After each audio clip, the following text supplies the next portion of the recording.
بسم اللہ الرحمن الرحیم۔ السلام علیکم ناظرین، میں ہوں صداقت حسین اور آپ دیکھ رہے ہیں ہسٹری ایکسپوز۔ معزز ناظرین، ضلع جہلم کے مشہور پہاڑ ٹلہ جوگیاں سے 1 کروڑ سال پرانا ہاتھی کا دانت دریافت ہوا۔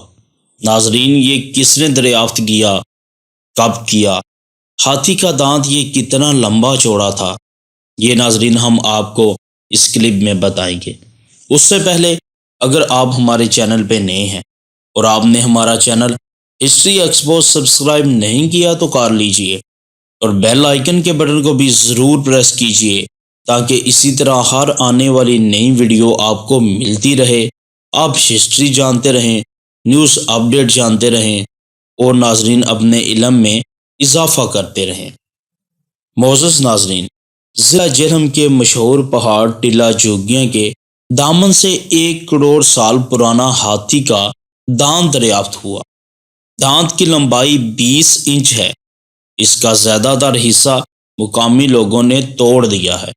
یہ دانت پنجاب یونیورسٹی شعبہ زوالوجی کے طالب علم احمد محمد عارف اور مقامی و سماجی شخصیت چودھری عابد حسین نے دریافت کیا ہے۔ چودھری عابد حسین صاحب نے بتایا کہ میں پچھلے 22 سال سے پاکستان کے مختلف یونیورسٹیوں کے طلباء کے ساتھ کام کر رہا ہوں۔ یہ میں نے طلباء سے مل کر چھٹا دانت دریافت کیا ہے۔ سب سے پہلے 2003 میں ٹٹروٹ سے 10 فٹ لمبا ہاتھی کا دانت دریافت ہوا تھا۔ انہوں نے بتایا کہ اب خطرناک بات یہ ہے کہ مقامی لوگ ان چیزوں کو اٹھا کر گھر لے جاتے ہیں اور پھر مجبور کرتے ہیں کہ ان کے پیسے دو۔ چند دن پہلے بھنڈر کے علاقے سے ہم نے ریسرچ کے سلسلہ میں ہی کام کر رہے تھے۔ ایک جگہ پر ہم نے دیکھا کہ 4 سے 5 ہاتھی کے دانت ٹوٹے ہوئے ملے۔ علم نہ ہونے کی وجہ سے لوگ ان چیزوں کو گھر لے جاتے ہیں جس کا طلباء کو کچھ فائدہ حاصل نہیں ہوتا۔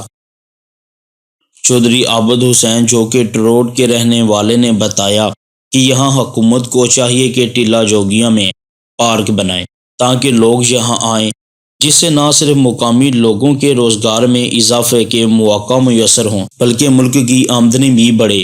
اور اب تک جتنی بھی دریافت ہوئی ہیں وہ چیزیں ان پارکوں میں رکھی جائیں۔ پنجاب یونیورسٹی کے پروفیسر حضرات اس سلسلے میں مکمل رہنمائی کے لیے تیار ہیں۔